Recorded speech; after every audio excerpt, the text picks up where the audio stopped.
শুক্রবার দিন আল্লাহ আল্লাহ 600 বার, লা ইলাহা ইল্লাল্লাহ আমি 200 বার, ইল্লাল্লাহ ইল্লাল্লাহ 400 বার, বেশি না পারি কমপক্ষে 200 বার পড়ি। শুক্রবার সূরা ইয়াসিন কারা কারা পড়ছি? এরে বাবা, কে কে পড়ছি সূরা ইয়াসিন? অনেকে পড়েন নাই। যারা সূরা ইয়াসিন জানেন এরা পড়েন নাই, তাহলে কি আমি ঠিক করলাম? যারা জানে না পড়তে তারা মাসালা ভিন্ন কথা, কিন্তু আমি জানি, আমি সূরা ইয়াসিন পড়লাম না। আল্লাহ রসুল বলছেন আমার প্রত্যেক উম্মত যেন তার সিনার মধ্যে সূরা ইয়াসিন থাকে। পারলাম না। কিরে বাবা, পারছি? এক খতম পড়লে 10 খতমের সওয়াব। আপনি যিনি সূরা ইয়াসিন পড়লো, আপনি ওনার সাথে তো সওয়াবের দিকে দৌড়াইয়াও পাবেন। উনি তো সূরা ইয়াসিন পড়ে অনেক সওয়াব পেয়ে গেল। কালকে শুক্রবার সূরা কাহাফ পড়ছি কয়জনে? সূরা কাহাফ 8-10 জন পড়ছে। যারা কোরআন শরীফ জানেন এরা সূরা কাহাফ পড়বে। তালিবুল ইলম যারা আছে, ওস্তাদদেরকে বলবো, আপনাদের এই হাফেজ ছাত্র যারা আছে এদের আমলের মধ্যে রুটিন লাগাই দিবেন। মাগরিবের পরে সূরা ওয়াকিয়া, ইশার পরে সূরা মুলুক, ফজরের পরে সূরা ইয়াসিন। দৈনিক দুরূদ শরীফ কয়বার পড়েন বাবা? কয়বার দুরূদ শরীফ আমার দৈনিক আমলের মধ্যে থাকে বলেন? হ্যাঁ, আমি কিছু 2-1টা আমলের কথা বলি, দোয়া করবো ইনশাল্লাহ, এখন হয়ে যাবে। মুসাফির মানুষ আসছি। দৈনিক আমার আমল নামায় কমপক্ষে যদি আমি 100 বার দুরূদ শরীফ না পড়লাম, তাহলে আমি নবীজির কি উম্মত হয়েছি? হ্যাঁ, দৈনিক কি সাল্লাল্লাহু আলাইহি সাল্লাম এই দুরূদ শরীফটা কি বেশি কষ্ট? না। 100 বার পারবো না দৈনিক? পারবো ইনশাআল্লাহ। আসর থেকে মাগরিব পর্যন্ত সময়ের মধ্যে দুরূদ শরীফ 100 বার পড়ে। সুবহানাল্লাহ আলহামদুলিল্লাহ লা ইলাহা ইল্লাল্লাহু আল্লাহু আকবার। এটা সকালে 100 বার পড়েন, বিকালে 100 বার। পারবেন? কারা কারা পারবেন দেখি? মাশাআল্লাহ মাশাআল্লাহ, আল্লাহ সবাইকে তৌফিক দান করেন। প্রত্যেক দিন ফজরের পরে 100 বার, মাগরিবের পরে 100 বার। সুবহানাল্লাহ আলহামদুলিল্লাহ লা ইলাহা ইল্লাল্লাহু আল্লাহু আকবার। এই আমলটা করুন। আস্তাগফিরুল্লাহ দৈনিক কমপক্ষে 100 বার। প্রত্যেক নামাজের পরে 20 বার করে পড়লে 100 বার হয়ে যাবে। তাইলে আমি দুরূদ শরীফ 100 বার পড়বো, ইস্তিগফার 100 বার পড়বো, কালেমায়ে তামজিদ 100 বার করে 200 বার পড়বো। আর সারা দিনের ভিতরে কমপক্ষে 200 বার লা ইলাহা ইল্লাল্লাহ পড়ে। এটা কি বেশি কঠিন? 200 বার আমি আল্লাহর জিকির করতে পারবো না? এই কলেমা অনেক সওয়াব, অনেক কথা। কাফির, মুশরিক, বৌদ্ধ, খ্রিস্টান যত আছে, ইহুদি নাসারা, এরা তো ছাত্রই না। কারণ তারা হিসাবের আওতায় আসে নাই, তারা তো ঈমান গ্রহণ করে নাই। যারা ঈমান গ্রহণ করবে তাদের হলো ওজন, কার ওজন বেশি কার ওজন কম। কাফের মুশরিক বিনা হিসাবে কোথায় যাবে? কোনো সন্দেহ আছে? সবাই বলে নাই, মনে হইতেও পারে, মনে হয়। কাফের মুশরিক বিনা হিসাবে এরা জাহান্নামে চলে যাবে। তাইলে এখন এই যে 72 দল বিভক্ত হয়ে জাহান্নামে যাবে, রাসূল যাদের কথা বলছেন আমার উম্মতের মধ্যে 72টা দল হবে। সেই 72 দলগুলি এরা কারা? এরা নামধারী মুসলমান। এরা মুসলমানদের নামের মধ্যেই চলবে, কিন্তু তাদের আকীদা খারাপ। তারা আহলুস সুন্নাহ ওয়াল জামাতের আকীদায় বিশ্বাসী না, সেই কাজগুলি তারা করে না, বিধায় তারা জাহান্নামে যাবে। এই জাহান্নামে যাওয়ার ব্যাপারেও একটা কথা আছে। জাহান্নামে 2 ধরনের মানুষ যাবে। এক ধরনের মানুষ হলো খালিদিনা ফিহা, যারা ঢুকবে আর চিরজীবনের জন্য কোনোদিন বাহির হবে না। এরা কারা? এরা হলো কাফের মুশরিক। এরা কি বাহির হবে কোনোদিন? জাহান্নামের শাস্তি তাদের চলতেই থাকবে অনাদি অনন্তকাল পর্যন্ত। আর সেখানে তখন আর শেষ অবস্থায় সূর্য নাই, চাঁদও নাই। কিয়ামতের ময়দান পর্যন্ত সূর্য থাকবে, তারপরে সূর্য নাই। চাঁদ নাই। তো সূর্য আর চাঁদ না থাকলে বছরের হিসাবও কি বলে আছে নাকি? বছরের হিসাবটা কোত্থেকে আসে? সূর্যের হিসাব, চাঁদের হিসাব। রমজান মাসে আমরা চাঁদের হিসাবে রোজা রাখি, আর অন্যান্য সময় বৎসরগুলি সূর্যের হিসাবে আসে। 365 দিনে এক বৎসর। তো সূর্য নাই, চাঁদও নাই, বছরের হিসাবও নাই। অনাদি অনন্তকালের জন্য যারা জান্নাতে যাবে তারাও চিরজীবনের জন্য জান্নাতে ঢুকলো, আর যারা জাহান্নামে যাবে তারা চিরজীবনের জন্য জাহান্নামে। এই একটা সম্প্রদায়। 2 নম্বর একটা সম্প্রদায় আছে যাদেরকে ওসাতুল মুমিনিন বলা হয়, যারা মোমেনদের মধ্যে গুনাহগার, গুনাহ করেছে, কবিরা গুনাহ করেছে, দুনিয়ার থেকে তওবা করে যাইতে পারে নাই। কি করছে? কোন গুনাহ করছে বাবা? কবিরা গুনাহ করছে, যেগুলি তওবা ছাড়া মাফ হয় না। এরকম গুনাহগুলি অনেক, প্রায় লিস্টির মধ্যে 70 থেকে 78টা প্রায় লিস্টি আছে। এই গুনাহ যারা করে আর এরা যদি তওবা না করে কবরে যায়, তাদের এই গুনার পানিশমেন্ট হিসাবে জাহান্নামে যাওয়া লাগে। জাহান্নামে যাওয়ার পরে রাসূল করিম সাল্লাল্লাহু আলাইহি ওয়াসাল্লাম, আমাদের নবীজি, তিনি হাদিসের মধ্যে বলছেন, বুখারীতে হাদিস আসছে, আমার উম্মতের মধ্যে কবিরা গুনাহ যারা করছে, তওবা করে আসে নাই, আমি এদেরকে সুপারিশ করে বাইর করার জন্য আল্লাহ আমাকে অনুমতি দিবেন। খুব বুঝতে হবে কথাগুলি, আমি তো লম্বা আলোচনা করব না, কথা বুঝতে হবে। যারা জাহান্নামের মধ্যে আছে, মুমিন অবশ্য ঈমান আছে, কিন্তু শাস্তি ভোগ করার জন্য জাহান্নামে পাঠিয়ে দিছে। কেন? কবিরা গুনাহ থেকে তওবা করে যেতে পারেনি। এরা জাহান্নামে জ্বলবে। কতদিন জ্বলবে সেটা আল্লাহ পাক ভালো জানে। তখন আল্লাহ রসুল বলবেন যে, আল্লাহ, আমার উম্মতের মধ্যে যারা কবিরা গুনাহ করেছে, আমি তো বলছি তাদের জন্য আমি সুপারিশ করব। রসুলের সুপারিশটা কখন? এই লোকগুলি যারা জাহান্নামে পড়ে আছে, এদের সম্পর্কে আল্লাহ পাক রসুলকে অনুমতি দিবেন, এখন আপনি সুপারিশ করেন, আপনার সুপারিশ কবুল হবে। তখন আল্লাহ রসুল জাহান্নাম থেকে এদেরকে বের করে আনবেন। আনার পরে তাদেরকে আল্লাহ পাকের কাছে যখন সুপারিশ করবে যে এদের পানিশমেন্ট হয়ে গেছে, জাহান্নামে দীর্ঘদিন জ্বলছে, শাস্তি ভোগ করার পরে তাদেরকে আল্লাহ পাক হুকুম দেওয়ার পরে রসুল বের করে আনবেন, তখন তাদেরকে আল্লাহ পাক এমন একটা পানি খাওয়াই দিবেন, তার সমস্ত শরীরের কালিমাগুলি দূর হয়ে তখন তাদেরকে নতুন করে জান্নাতে পাঠাই দিবেন। এই এক সম্প্রদায়, তারা জাহান্নাম থেকে বাইর হবেন কার উসিলায়? রসুলের সুপারিশের উসিলায়। রসুল সুপারিশ করে।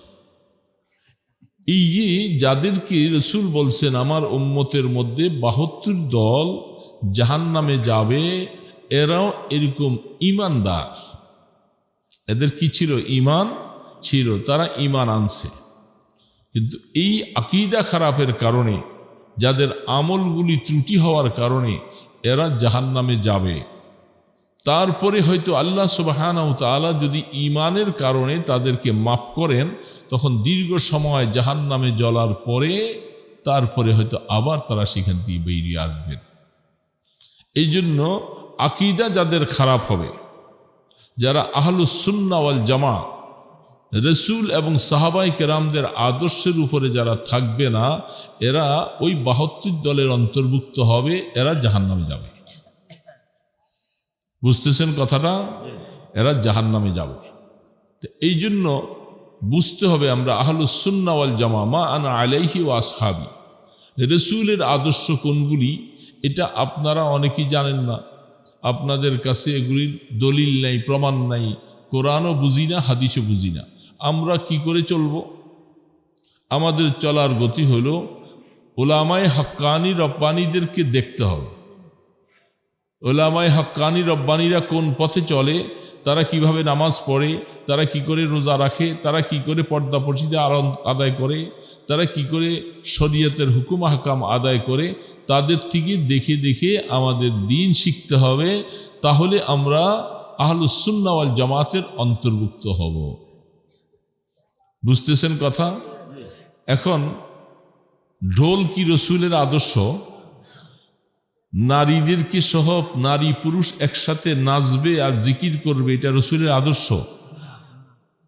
যারা রসুলকে আল্লাহ পাকের মতো হাজির নাজির সবসময় আছে বলে ধারণা করে, এটা কি রসুলের আদর্শ? বুঝে না মনে হয়। বুঝতেছেন? রসুল কি এখানে আসেন নাকি? এখানে কে আছেন বলেন জোরে করে, কে আছেন? আল্লাহ। অনেক সময় কিছু আকীদাগত অনেকে ভুল করে। আমাদের দেশের লামাযহাবী একটা ফেরকা আছে, বুকে হাত বাঁধে, যারা প্রত্যেকটা রাকাতে হাত উঠায়, ইমামের পিছনে সূরা ফাতিহা পড়ে, এদেরকে বলে লামাযহাবী। আহলে হাদিস আমি বলি না তাদেরকে, এটা হলো একটা ভুল কথা। তারা নাম দিয়েছে আহলে হাদিস, কিন্তু আহলে হাদিস হওয়া শরীয়তে জায়েজ নেই। আহলুস সুন্নাহ ওয়াল জামাহ হইতে হবে, কিন্তু আহলে হাদিস হওয়া যাবে না। আহলে হাদিস মানে কি? সমস্ত হাদিসের অনুসরণকারী, তাকে আহলে হাদিস বলে। সমস্ত হাদিসের অনুসরণ কি করতে পারবেন? সমস্ত হাদিসের অনুসরণ করতে পারবেন না। আর কিছু হাদিস এমন আছে যেটা আল্লাহ রসুলের জন্য খাস, এটা উম্মত চেষ্টা করলেও শরীয়তে জায়েজ হবে। রসুলের স্ত্রী কয়জন ছিল বলেন না? হ্যাঁ হ্যাঁ, জানে না। আল্লাহ রসুলের স্ত্রী কয়জন ছিল? সর্বশেষ দুনিয়ার থেকে যখন রসুল চলে গেছেন তখন কয়জন ছিল? 9 জন ছিল। কয়জন? আপনার উম্মতের জন্য আল্লাহ পাক নির্ধারণ করেছেন স্ত্রী কয়জন? এর বেশি যদি কেউ রাখে, হ্যাঁ, তাইলে এই হাদিসের উপর আপনি আমল করবেন কেমনি? যে রসুল করছে আমিও করি, পারবেন না? তাহলে এই হাদিস বাদ। আল্লাহ রসুল লাগাতার 2 মাস রোজা রাখতেন, লাগাতার 2 মাস রোজা রাখতেন, যেটাকে সওমে বেসাল বলা হয়। উম্মত সাহাবাই কেরাম বললেন যে আমরাও রাখি। রসুল বলেন তোমরা রাখতে পারবে না। আল্লাহ আমাকে খাওয়ায়, আল্লাহ আমাকে পান করান, এই জন্য এটা আমি পারবো, তোমরা পারবে না। এই হাদিসের উপরে আমল করা সম্ভব না। আল্লাহর পয়গম্বর অনেকগুলি হাদিস বলে গেছেন যেগুলি উম্মত করতে পারবে না, এটা শুধু নবীর জন্য খাস ছিল। তাইলে বোঝা গেল সমস্ত হাদিসের উপরে আমল করা শরীয়তে জায়েজ নাই। তাহলে আপনি আহলে হাদিস কেমন করে হবেন? আহলে হাদিস হওয়া যাবে না, আহলুস সুন্নাহ ওয়াল জামাহ হতে হবে। এই জন্য আহলুস সুন্নাহ ওয়াল জামাহ যারা আহলে হাদিসের মধ্যে অন্তর্ভুক্ত হয়ে গেছেন, তাদের সম্পর্কে বিভিন্ন কথা, যারা নিজেরা ইমামের পিছনে, বহু হাদিস আছে, বুখারীর হাদিস আসছেন, রসুল নামাজের মধ্যে নিয়ত করেছেন প্রত্যেক রাকাতে হাত উঠান নাই, এরকম বহু হাদিস আছে। এখন অনেকেই আমরা এগুলি নিয়ে ইখতিলাফি মাসালা, আমাদের সমাজের মধ্যে বহু মানুষ তারা লামাযহাবী হয়ে গেছে। কি বলেন, হয়েছে কি হয় নাই? তারা নিজেদের মন গড়া মতো লামাযহাবী হয়েছেন। তারা বিভিন্ন কথা বলতেছেন, কোরআনের মধ্যে মাযহাব আছে কিনা। আমরা বলবো হাদিস কোরআনের মধ্যে মাযহাবের পুরা নির্দেশ আছে, আপনারা মানেন না যে অবস্থা। তাহলে যদি সহি আকীদার মধ্যে যদি আমরা না থাকি, আমরা সরাসরি যদি নিসরা আমল করতে চাই, তাহলে আমাদের আমল শুদ্ধ হবে না। আমাদেরকে আমল শিখতে হবে ওলামায়ে হাক্কানি রব্বানিদের থেকে। যারা সহি আকীদাওয়ালা তাদেরকে ফলো করতে হবে, তাদের মতাদর্শ অনুযায়ী আমাদেরকে চলতে হবে। তাহলে আমরা সহি আহলুস সুন্নাহ ওয়াল জামাতের অন্তর্ভুক্ত হব, আমরা কিয়ামতের ময়দানে নাজাত পাওয়ার আশা করি। এখন এই ফিতনা দুনিয়ার মধ্যে হাজারো আছে, আপনি বুঝতে হবে আপনাকে, বিশেষ করে এলিমের যে কি দরকার, কি জরুরি। একটা কথা আমি মনে পড়ি আপনাকে, বুখারী শরীফের 68 নম্বর হাদিস, বুখারী শরীফে 68 নম্বর হাদিসটা খুলে দিন। হযরত রবিয়াতুর রায় রাহমাতুল্লাহ আলাইহি তার থেকে হাদিসটা নকল হয়েছে। আল্লাহ রসুল বলছেন, কিয়ামতের আগে এবং শেষ জামানায় এলেম উঠে যাবে। কি উঠবে? এলেম উঠে যাবে। 2 নম্বরে মানুষ মদ পানের মধ্যে অভ্যস্ত হবে বেশি। 3 নম্বর জেনা বেড়ে যাবে। এবং পাশাপাশি হাদিস, তার পরের হাদিসের মধ্যে রসুল বলেন মেয়েদের সংখ্যা জমিনে বেশি হবে। এক একজন পুরুষের জিম্মায় 50 জন মহিলার ভরণ পোষণের দায়িত্ব আসবে। এগুলি যখন দেখবা তখন সাহাবায়ে কেরাম প্রশ্ন করলেন, ইয়া রাসূলুল্লাহ, এলিম উঠে যাবে, ব্যাপার কি? তখন কি এলিম থাকবে না? তখন রসুল বলছেন, এবং আল্লামা আইনি রহমতুল্লাহ আলাইহি তিনি বলছেন, বিকবজিল উলামা, সমাজ থেকে বিজ্ঞ ওলামায়ে কেরামগুলি আস্তে আস্তে করে তারা মরে যাবে, তাদের সেই স্থান আর দখল করনেওয়ালা হবে না। আস্তে আস্তে জমিন থেকে এলেম উঠে যাবে। এলেম যখন উঠে যাবে তখন মানুষ জেহালত বেড়ে যাবে, মানুষের মধ্যে কোরআন হাদিসের চর্চা থাকবে না, নিজেরা নিজেদের মন গড়া মতো দিন পালন করবে। ফাদাল্লা ওয়া আদাল্লা, তারা নিজেরাও গোমরাহ হবে, মানুষকেও গোমরাহ করবে। তো যদি এখনকার আলেমরা এই কথা বলে যে নবীজি এখানে হাজির নাজির থাকে আমাদের ওয়াজ মাহফিলে, এটা কি মানা যাবে? না, এটা একটা শিরকি কথা। নবীজি কি হাজির নাজির? না, শুধু আল্লাহ হাজির নাজির। আল্লাহ সর্ব জায়গায়। ইস্তাওয়া আলাল আরশ একটা কোরআন শরীফে আয়াত আছে, এটার হাকিকত আল্লাহ পাক ভালো জানেন। এখন সে আয়াতের দিকে তাকাইয়া যদি কোনো আলেম ব্যাখ্যা করে যে আল্লাহ শুধু আরশেই থাকেন, সব জায়গায় থাকেন না, তাইলে তার ব্যাখ্যাটা সম্পূর্ণ মন গড়া ব্যাখ্যা হয়েছে, আহলুস সুন্নাহ ওয়াল জামাতের ব্যাখ্যা হয় নাই। আমরা বলবো যে আল্লাহ সর্ব জায়গায় বিরাজমান, নবী সর্ব জায়গায় বিরাজমান না। নবীজিকে যদি আল্লাহ পাকের নূরের তৈরি বলা হয়, এটা কি সঠিক না ভুল? এই এলাকার মানুষ কি বুঝেন? আপনাদের আকীদা কি? নবীজি কি আল্লাহ নূরের তৈরি? তারা ব্যাখ্যা দিতে থাকে যে আল্লাহ নূরের থেকে নবী পয়দা হয়েছে। মোমবাতি থেকে যে একটা মোম থেকে আগুন নিয়ে যদি সারা গ্রামের মানুষ জ্বালায়, বলে ওই মোমবাতি থেকে যেরকম আগুন কমলো না, আল্লাহ নূর থেকে নবীকে বানাইছে, আল্লাহ নূর কমে নাই, আল্লাহ নূর বলে তারা সাব্যস্ত করেছে। বলে নাউজুবিল্লাহ মিন যালিক। এই জন্য শুধু আলেম হলেই চলবে না, আহলুস সুন্নাহ ওয়াল জামাতের আকীদা বুঝতে হবে। সেই অনুযায়ী আলেম যারা হবে তাদের থেকে ফতুয়া নিতে হবে, আর নতুবা যাত্রার থেকে ফতুয়া নিলে আপনি গোমরাহ হয়ে যাবেন। তো সেই 68 নম্বর হাদিস বুখারী শরীফে হযরত রবিয়াতুর রায় রাহমাতুল্লাহ আলাইহি, তার বাবার নাম আব্দুর রহমান ফররুখ, তিনি মদিনা শরীফের বাসিন্দা। খোরাসানের যুদ্ধের মধ্যে তিনি সাহাবী ছিলেন। তিনি যুদ্ধের মধ্যে যাচ্ছেন, তাদের সাথে নাম লিস্টি করেছেন। যাওয়ার সময় বিবির সাথে মেলামেশার পরে তার পেটে সন্তান আসছে, ছেলে না মেয়ে এটা জানার অধিকার কারো নাই। আজকাল তো আপনারা অনেক কিছু জানিয়ে ফেলতেছেন। হ্যাঁ, কোরআন শরীফ আল্লাহ পাক বলছেন যে 5টা জিনিস এটা সম্পর্কে আমি জানি, আমার এই এলেম আমি কাউকে দেই নেই। সেই 5টার মধ্যে মায়ের গর্ভের সন্তান, এটার ব্যাখ্যাটা অনেকে বুঝে না। মায়ের গর্ভের সন্তান ছেলে হবে না মেয়ে হবে, আল্লাহ এটা বলছেন না। আল্লাহ পাকের কোরআনে আয়াতের অর্থ এটা নয়।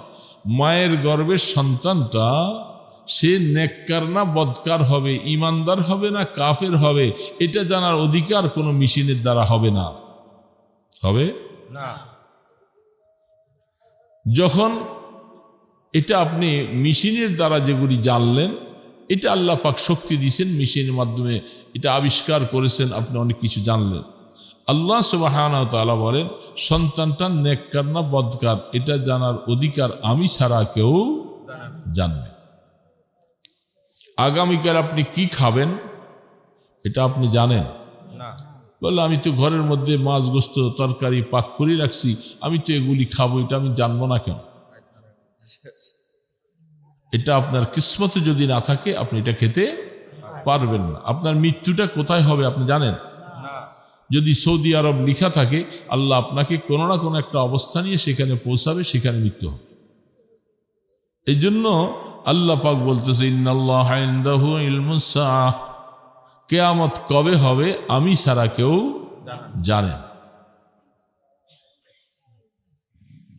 ওয়া ইউনাজ্জিলুল গায়স, বৃষ্টি কবে হবে এটা আল্লাহ ছাড়া কেউ জানে না।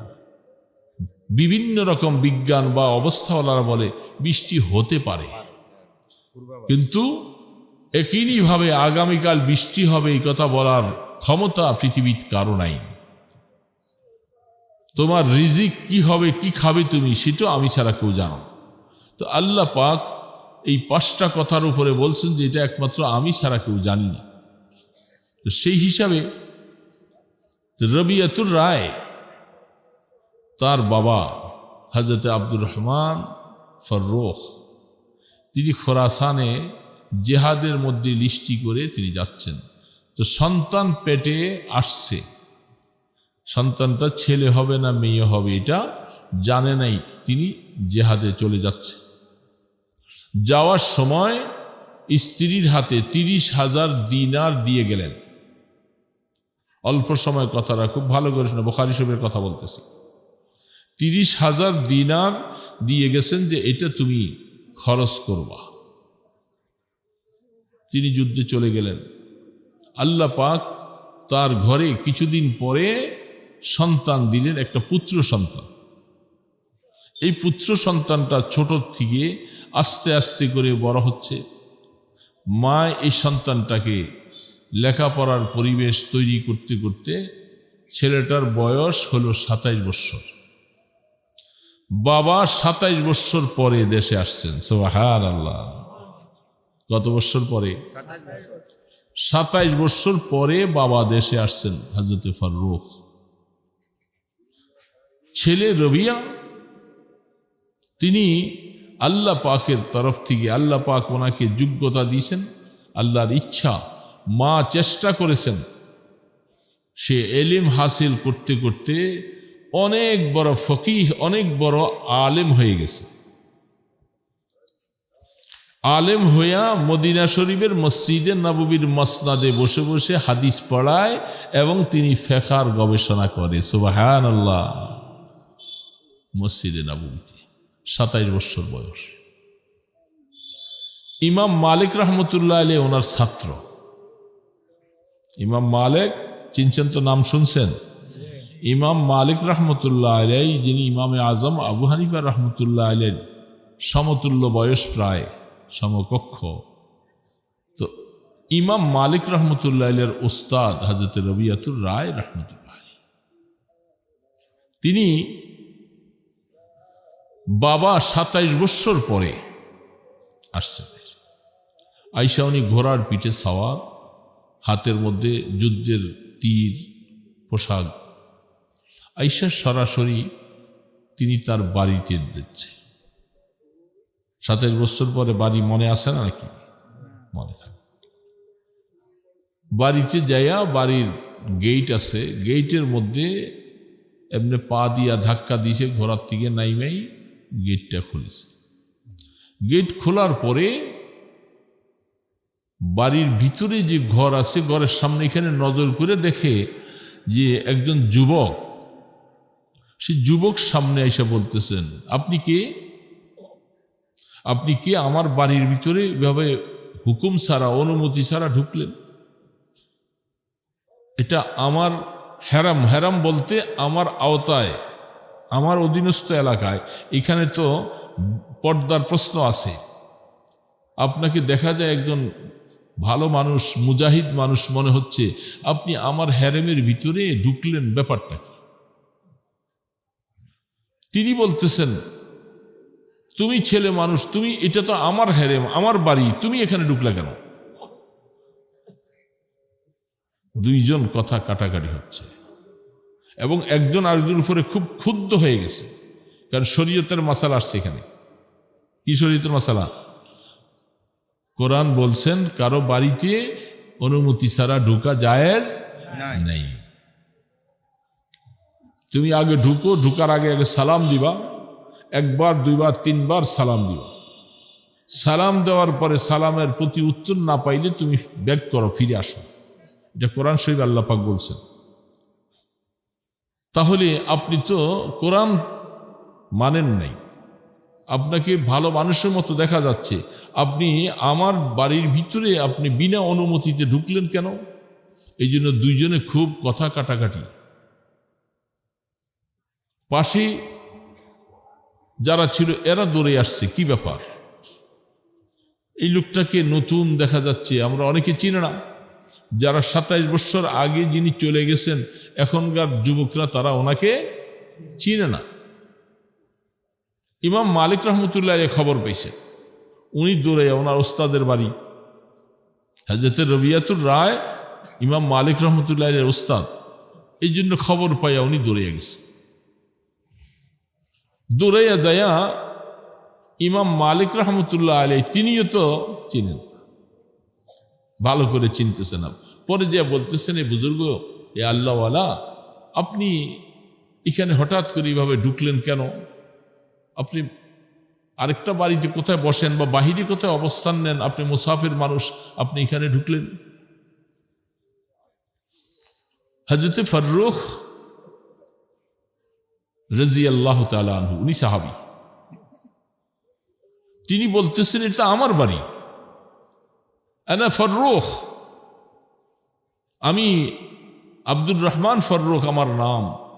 এই কথা শোনার পরে ইমাম মালিক রহমতুল্লাহ আলাইহি, তিনি তো বলছেন, যারা এই নাম তো শুনেছি অনেক, অবাক হয়ে চাইয়া থাকেন। এইভাবে কথা কাটাকাটি হচ্ছে।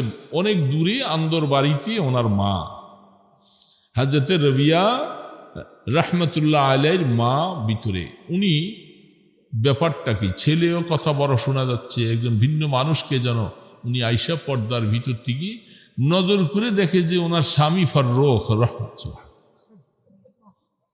উনি এবার আইসা সবাইকে, তোমরা সব সরে যাও, চলে যাও সবাই, এ তো আমার স্বামী আর এ তো আমার ছেলে রবিয়া। এই কথা বলার পরে হযরতে আব্দুর রহমান ফাররুখ তিনি অবাক হয়ে বলছে, ছেলে যখন, স্ত্রী যখন পরিচয় করে দিল আমার ছেলে, এখানে আর সন্দেহের অবকাশ নাই। দুইজনে মুহূর্তের ভিতরে গলায় ধরে এই কান্না শুরু করে। অপরিচিত এতক্ষণ কান্না শুরু করল। তখন বাপ বেটা ইমাম মালিক রহমতুল্লাহ আলাইহি দেখে অবাক হয়ে গেলেন। নাম শুনেছি, ওনার কোনোদিন দেখি নাই, নজরে পড়ে নাই। সাহাবী, 27 বছর পরে এসে আসছেন, আল্লাহর রাস্তায় জিহাদের মধ্যে ছিলেন। তখন তিনি ঘরে ঢুকলেন, আহাদা ইবনি, বিবিকে বলতেছে, আমার ছেলে বলতেছে, বলে, হ্যাঁ, আপনি এখন সকাল হয়েছে হবে, রাত্র ঘরে যাপন করেন, ফজরের নামাজ মসজিদে রসুলের মসজিদের মধ্যে ফজরের নামাজ পড়েন। তিনি ফজরের নামাজ পড়তে গেলেন মসজিদে নববীতে। নামাজ পড়ে দেখতেছে মসজিদে নববীর ভিতরে এখনো আছে অনেক শায়েখেরা, তারা হাদিসের দরস দেয়। তো ওই জামানায় এরকম হলকা তৈরি হলো, অনেক ছাত্র আইসা বসে গেছেন এবং সেখানে দরস দেওয়ার আসনের মধ্যে হযরত রবিয়াতুর রায় রহমতুল্লাহ আলাইহি তিনি বসে হাদিস পড়াইতেছেন। হযরত ফাররুখ দূর থেকে দাঁড়াইয়া অনেকক্ষণ তামসা দেখে মনটা ভরে গেল। বাড়িতে আইসা বলতেছে, এ আমার ছেলে রবিয়া, বলতেছে তুমি এই 30,000 দিনার তোমাকে দিয়ে গেলাম। বলে এই যে এই 30,000 দিনার আমি আপনার ছেলেকে আলেম বানাবার পিছনে নিজে না খেয়ে কষ্ট করেছিলাম এবং সবর করেছিলাম, আর এই ছেলেকে আলেম বানাবার জন্য টাকাগুলি আমি সব ব্যয় করেছি।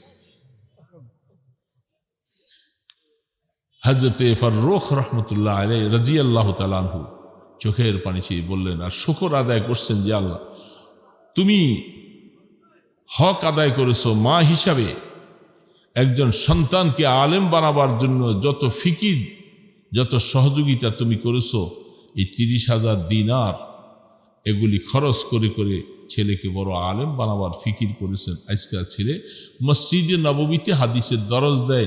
ইমাম মালিক রাহমাতুল্লাহ আলাইহির মতো ইমাম, তিনি ওনার ছাত্রী, ওনার ছাত্র। উনি একজন অনেক সাহাবাই কেরামকে দেখছেন এবং উনি আজাল্য দরজার একজন তাবি। দোস্ত, ইলিম হাসিল করার জন্য ইলিম যে কি জরুরি জিনিস, এটা আমরা তো এখন বুঝি না। ইলিম এত বড় জরুরি জিনিস, ইলিম ছাড়া দ্বীনের কোনো অস্তিত্ব নাই।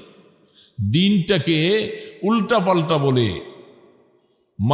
মানুষকে আহ্বান করে, এটা দ্বীনের কথা, ওইটা শরীয়তের কথা, হাকিকতে তার কোনো সনদ নাই এবং সহি কোনো রওয়ায়েতে পাওয়া যায় না।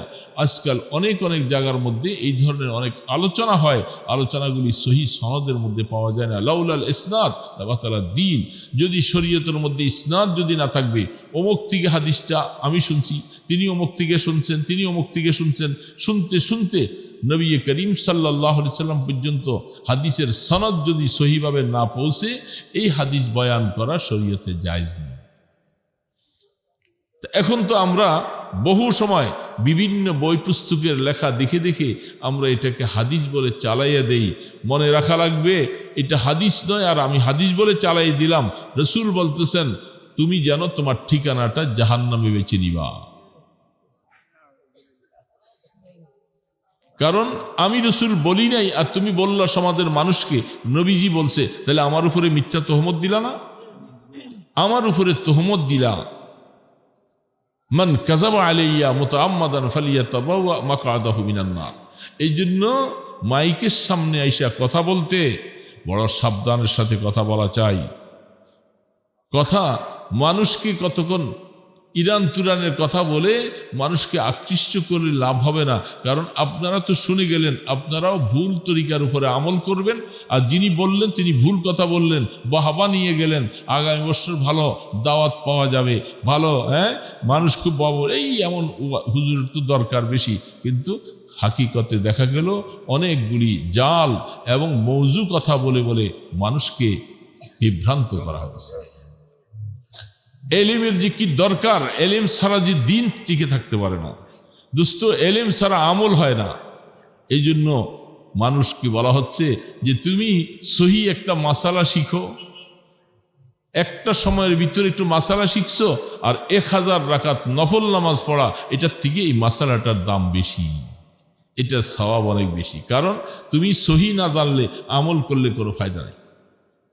আমি এক জায়গায় মাহফিলে গিয়েছিলাম, অনেকদিন আগের কথা, সেখানে রাত্রে থাকতে হয়েছে। তখন এরকম গাড়ি টাড়ির ব্যবস্থা ছিল না, মাহফিল করলে রাত্রে থাকা লাগছে। তো মাদ্রাসায় ছিলাম, ফজরের নামাজ পড়তে গেছি। আজানের আগে আমরা উঠেছি, উঠে উজু করি, 2-4 রাকাত নামাজ পড়লাম, পড়ে ফজরের আজান জামাতের এখনো 10-12 মিনিট বাকি। আমি আস্তে আস্তে মসজিদে গেলাম, যাইয়া দেখি আমার পাশে একজন বুড়া মানুষ, উনি 2 রাকাত করে প্রায় 6 রাকাত নামাজ পড়ল। তো আমি বসে আছি, 6 রাকাত নামাজ পড়ার পরে বুড়াকে জিজ্ঞাসা করলাম যে বাবাজি আপনি এত নামাজ পড়লেন, ফজরের সময় তো শুধু সুন্নত 2 রাকাত পড়বেন, আপনি এত নামাজ কি পড়লেন? কয় আমি তাহাজ্জুদ পড়ছি। আমি বললাম তুমি তো একটা ভুলের মধ্যে আছে, ফজরের আজানের পরে কোনো নফল নামাজ শরীয়তে জায়েজ নেই, আপনি তাহাজ্জুদ কি করে বললেন? বাবা আমি তো এটা বুঝি না, আমি তো এরকম সবসময় পড়ি। বলেন এই পড়ার দ্বারা কোনো সওয়াব আছে? কারণ উনি মাসালা জানেন। না জানার কারণে উনি বলতে এখনো ফজরের জমাতের এখনো 10-12 মিনিট বাকি আছে, অন্ধকারও আছে, উনি তাহাজ্জুদ পড়তে আছে, প্রাণ ভরে পড়তেছে। আল্লাহ রসুল বলতেছিলেন তোমার এই নামাজের কোনো ফায়দা নাই, লাভ নাই, কারণ ফজরের আজানের পরে কোনো নফল পড়া যাবে না। আপনি নফল কেন পড়লেন? এই জন্য আল্লাহ রসুল একজন রসুল মসজিদে নববীতে এসে নামাজ পড়তে আসে, রসুল বসে আছেন, দেখতেছে আগন্তুক মুসাফির এই নামাজ পড়তে আসে। রসুল বলেন সাল্লি ফাইন্নাকা লাম তুসাল্লি, এই তোমার নামাজটা হয়নি, তুমি আবার পড়ো। সে আবার পড়ছে, পড়ার পরে রসুল আবার বললেন তোমার নামাজ হয়নি, তুমি আবার পড়ো। 3 বার পড়ার পরে সেই ব্যক্তি বলতেছেন আল্লিমনি ইয়া রাসূল, আমি তো এর থেকে আর কিছু জানি না, আমাকে নামাজটা একটু শিখিয়ে দেন। তখন রসুল বলেন সল্লু কামা রাআইতুমুনি উসাল্লি, আমি রসুল যেইভাবে নামাজ পড়ি আমি দেখাই দিচ্ছি তোমাকে, এইভাবে নামাজ পড়বা, তাহলে এটা আল্লাহর কাছে গ্রহণ হবে, সওয়াব হবে। আর তুমি যেভাবে পড়েছো এটা নামাজ হয় নাই। এই জন্য মানুষকে দ্বীনের কথা শিখাইতে হবে, শোনাতে হবে, দ্বীন ওলামাদের থেকে নিতে হবে। আপনার মতো আরেকজন থেকে দ্বীন নিলে সেটা দ্বীন হবে না বাবা। এই জন্য ওলামায়ে হাক্কানি রব্বানীদেরকে বুঝে শুনে তাদের সংস্পর্শে যায়া, এই জন্য কোরআনের মধ্যে এক জায়গায় নয় অনেকগুলি আয়াতের মধ্যে বলছেন কুনু মা সাদিকিন, কুনু মা সাদিকিন। এই সাদিকিনের মেসলাকের মধ্যে হলো ওলামায়ে হাক্কানি রব্বানী, যে ওলামায়ে হাক্কানি রব্বানীদের পাশে থাকো, তাদের কাছে যাও, তাদের সাথে উঠা বসা করো, তোমার ভুল থাকলে তারা ধরাই দিবে আর তোমাকে সংশোধন করবে, সেটাই হবে দ্বীন, নতুবা দ্বীন হবে না। এই জন্য ইলমের গুরুত্ব এত বেশি। আমরা তো এখন এই যে আমাদের ছাত্রগুলি যারা আছে লেখাপড়া করছে, আমরা চাই শুধু হাফেজ হলেই চলবে না, এদের কি হতে হবে? আলেম হতে হবে। আল্লাহ কি বলছেন কিছু বুঝলাম না, আমরা যারা সেই মাদ্রাসায় যাই নাই আমাদের হলো ভিন্ন মাসালা, কিন্তু যারা আলেম হতে হবে, হাফেজের সাথে আলেম হলে লাভ বেশি হবে, মজা হবে। আল্লাহ কি বলছেন সেটা জানবে, বুঝতে পারবে। আর শুধু হাফেজে কোরআন হয়েছে, হ্যাঁ ফায়দা হয়েছে অবশ্যই, কিন্তু সে আলেম হলে বেশি ফায়দা হতো। এই জন্য আমরা চেষ্টা করব আমাদের ছেলেদেরকে দ্বীন শিখাবার, দ্বীন শিখাবার জন্য, এলিম শিখাবার জন্য। তাদেরকে যদি এলিম না শিখায়, এটা আল্লাহর কোরআনও বলছে, আমি বলছি অনেক জায়গায়ও, আজকে দুপুরও বলছি, আমাদের মাদ্রাসায় আজীবন সদস্য প্রায় 700-800 মানুষ এদের মেহমানদারি করতে হয়েছে। তো সেইখানে বলছিলাম আল্লাহ কোরআনে বলছেন ফালাউলা নাফারা মিন কুল্লি ফিরকাতিন, তোমাদের এই কওম, জাতি, দেশ, তোমাদের প্রত্যেক এলাকার থেকে যে কোনো একজনকে তোমরা আলেম হক্কানি রব্বানি বানাবার জন্য তোমাদের চেষ্টা হতে হবে। সে এলেম শিক্ষা আইসা তোমাদেরকে দ্বীনের মাসলা মাসাইল বুঝাবে, দ্বীন বুঝাবে, এটা দায়িত্ব তোমাদের। আর আলেমের দায়িত্ব হলো তোমাদেরকে দ্বীনের তালিম দেওয়া। এই জন্য দোস্ত মাদ্রাসা দরকার আছে না নাই? আছে। ছাত্রদেরকে, আমাদের এলাকার আমাদের ছেলে মেয়েদেরকে এলেম শিখানো দরকার আছে না নাই? এলেম না শিখলে মানুষ গোমরা হয়ে যাবে। এই জন্য আমরা খেয়াল রাখি, আল্লাহ সুবহানাহু ওয়া তাআলা এই যে মাদ্রাসায় কিছু টাকা পয়সা দিলাম, এটা দিতে হবে, এটা আমাদের উপরে আল্লাহ পাকের নির্দেশ। আমি সেদিকে যাব না, এটা নির্দেশ। কারণ আলেম বানানো, এলিমের চর্চা করানো, এটা আমাদের, যারা আমরা এলিম শিখতে পারি নাই, আমাদের উপরে আল্লাহ নির্দেশ করেছেন ওয়ালিয়ানজুরু কওমাহুম ইযা রাজাউ, তাদেরকে, আমার ভাই বন্ধু আত্মীয়, শুধু আলেম হয়ে আমি জান্নাতে যাব এর জন্য আল্লাহ আমাকে এলেম দেয়নি, আমাকে এলেম দিয়েছে আমার দেশবাসীকেও জাহান্নাম থেকে বাঁচাবার চেষ্টা করা। এটা হলো ওলামায়ে কেরামের দায়িত্ব। সেই হিসাবে আমরা চেষ্টা করব যেন আল্লাহ সুবহানাহু ওয়া তাআলা আমাদেরকে ইলমের খেদমত করার তৌফিক দান। দুরূদ শরীফ পড়ে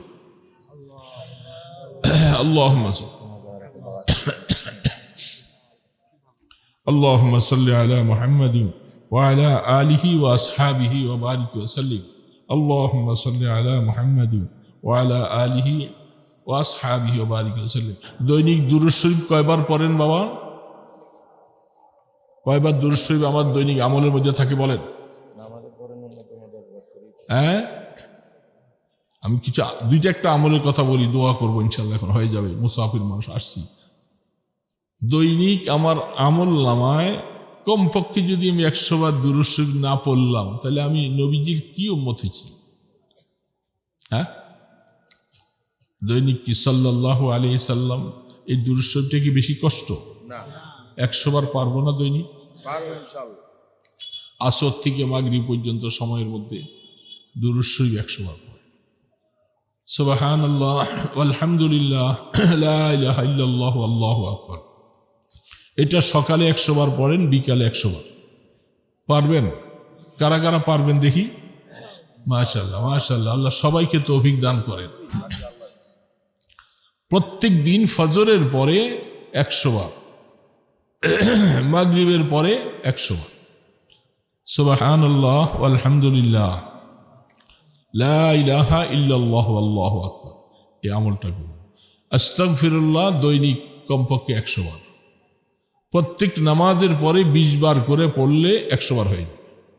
তাইলে আমি দুরূদ শরীফ 100 বার পড়বো, ইস্তিগফার 100 বার পড়বো, কালেমায়ে তামজিদ 100 বার করে 200 বার পড়বো। আর সারা দিনের ভিতরে কমপক্ষে 200 বার লা ইলাহা ইল্লাল্লাহ পড়েন। এটা কি বেশি কঠিন? 200 বার আমি আল্লাহর জিকির করতে পারবো না? এই কলেমা অনেক সওয়াব, অনেক কথা, সেদিকে আর যাবো না, আমি গেলাম। লা ইলাহা ইল্লাল্লাহ আমি 200 বার, ইল্লাল্লাহ ইল্লাল্লাহ 400 বার, বেশি না পারি কমপক্ষে 200 বার পড়ি।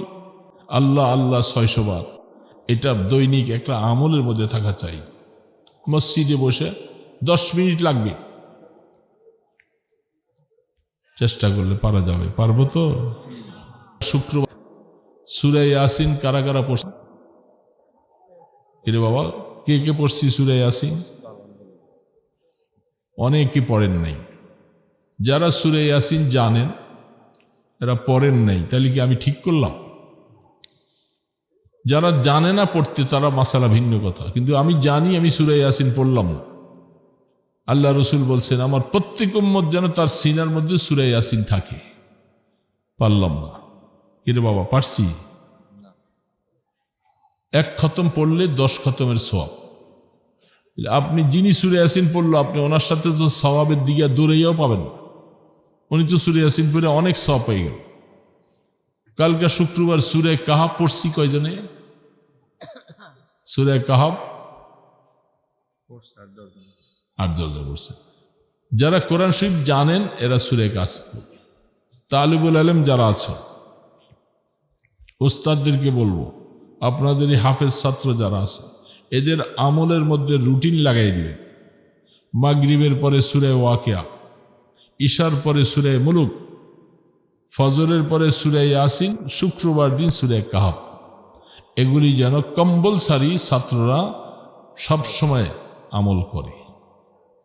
তাহলে ছাত্রের জীবন গড়বে, মাদ্রাসা বরকতময় হবে, অনেক বরকতময় হবে। আপনি টের পাবেন না যে আল্লাহ বরকত কিভাবে দেয়। আমরা নিজেরাও আমল করার চেষ্টা করব। আমাদের ঘরে আমাদের এই দাওয়াতটা মা বোনদেরকে পৌঁছে দিব। ঘরে বৌমারা অনেকে কোরআন শরীফ পড়তে যান। সূরা ইয়াসিন যেন প্রত্যেক দিন ঘরের মধ্যে, এটা আমল ছাড়া নাস্তা নাই। সূরা ইয়াসিন ছাড়া যেন নাস্তা না হয়। মাগরিবের পরে সূরা ওয়াকিয়া পড়বে, ঈশার পরে সূরা মুলুক। আজকে সূরা মুলুক পড়ছেন? পড়েন নাই? আল্লাহর শুকর, এই যে এত সফর করতেছি ইনশাআল্লাহ, কারণ এটা সময় মতো স্মরণ করা, এটা আল্লাহর মেহেরবানি ছাড়া হয় না। সূরা মুলুক, সূরা ওয়াকিয়া, সূরা, এগুলি একদিনও ছুটবে না। এটা জিন্দিগি গড়াইতে হবে, তাহলেই তো আল্লাহর মহব্বত আসবে। চেষ্টা করবো তো ইনশাআল্লাহ। কথাগুলি বলে দিয়া গেলাম, আমল করার চেষ্টা করব। আলহামদুলিল্লাহি রাব্বিল আলামিন, ওয়াসসালাতু ওয়াসসালামু আলা আশরাফিল আমবিয়াই ওয়াল মুরসালিন। রব্বানা যালামনা আনফুসানা ওয়া ইল্লাম তাগফির লানা ওয়া তারহামনা লানাকুনান্না মিনাল খাসিরিন। রব্বুল আলামিন, মেহেরবান দয়ালু খোদা আল্লাহ, আমাদের এই মজলিসকে তুমি কবুল করে নাও আল্লাহ। ঠান্ডার মধ্যে, শীতের মধ্যে এ খোদা, তোমার বান্দাগুলি বসে বসে মিসকিনের মতো 2টা হাত তুলেছি আল্লাহ। আল্লাহ দয়া করে মেহেরবানি করে আমাদের জীবনের সব গুনাহগুলি মাফ করে দাও। ইচ্ছায় অনিচ্ছায় অনেক গুনাহ করেছি, ও দয়ালু খোদা, আমাদের গুনাহ থেকে তওবা করলাম, আমাদের সব গুনাহগুলি মাফ করে দাও। আল্লাহ দয়া করে মেহেরবানি করা মওতের আগে গুনাহ থেকে পাক করে আমাদেরকে কবরে নিও। আল্লাহ কবরে নিয়ে আমাদেরকে মাইরো না, কবরকে রহমতের কবর বানাই দিও। আল্লাহ কিয়ামতের ময়দানে আমলনামা ডান হাতে দিও। আয় আল্লাহ হিসাবের কড়াকড়ি করো না, আমাদেরকে বিনা হিসাবে জান্নাতের ফয়সালা করে দিও। আল্লাহ দুনিয়ার হায়াত তো শেষ হয়ে যাইতেছে। আল্লাহ কঠিন কিয়ামতের ময়দানে পিপাসায় কলিজাটা ফেটে যাবে, তোমার বন্ধুর কাছে হাউজে কাউসার থাকবে, দয়া করে আমাদেরকে এক গ্লাস নসিব করে দিও। আল্লাহ পুলসরাতকে বিজলির মতো পার করাইয়া জান্নাতুল ফিরদৌসের মালিক বানাই দিও। আল্লাহ এ মাওলা, আমাদের মা বাবা যারা দুনিয়া থেকে চলে গেছে, আমাদের মুরব্বীরা, আমাদের আত্মীয় স্বজন, আল্লাহ সকলের কবরকে রহমতের কবর বানাইয়া দাও। আল্লাহ মেহেরবানি করে যাদের মা বাবা বেঁচে আছে তাদের গুনাহ মাফ করে দাও। আল্লাহ সন্তানকে মা বাবার খাদেম বানাইয়া দাও। আল্লাহ যারা অসুস্থ আছে আমাদেরকে শিফায়ে কামেলা নসিব করে দাও। আল্লাহ জটিল কঠিন রোগে আমাদেরকে আক্রান্ত করে দিও না। আল্লাহ মেহেরবানি করে আমাদের ছেলে মেয়ে বিবি বাচ্চা সবাইকে দিনদার বানাইয়া দাও। আমাদের ঘরের মধ্যে একজনও বেনামাজি রাইখো না। আমাদের বংশ যতদিন জমিনে থাকে আল্লাহ পুরা বংশের উপরে দিনদারিয়তের ছাপ লাগাইয়া দিও। আল্লাহ এই মাদ্রাসা কবুল করো, হাফেজ ছেলেগুলাকে কবুল করে লাও, আলেমে হক্কানি রব্বানি বানাইয়া দাও। আল্লাহ যারা এখনো এই মাদ্রাসায় ছাত্র হিসাবে লেখাপড়া করে তাদেরকে সহিভাবে এলিম সমস্ত ঘরওয়ালাদের ঘরের মধ্যে রহমত বরকত নাজেল করো। প্রবাস থেকে যারা দোয়া চেয়েছে আল্লাহ সবাইকে তুমি শান্তিতে থাকার তৌফিক দিও, আবার সহি সালামতে দেশে মা বাবার কোলে ফিরে আসার তৌফিক দিও। আল্লাহ দেশের থেকে অশান্তিকে দূর করে দাও, আমাদের সকলকে এক এবং নেক বানাইয়া দাও। আল্লাহ এই সমাজের অবস্থা নিয়ে আমাদেরকে কাজ করার মতো তৌফিক দান করে দাও। আল্লাহ ভেদাভেদ ভুলে গিয়া আমাদেরকে এক এবং নেক বানাইয়া দাও। মদিনার দরবারে কোটি কোটি দুরুদ ও সালামের হাদিয়া পৌঁছাইয়া দাও। আল্লাহ আপনার নবীজির কদম মোবারকের উসিলায়, আপনার ইসমে আজমের উসিলায় আমাদের দোয়াগুলি কবুল করে লাও।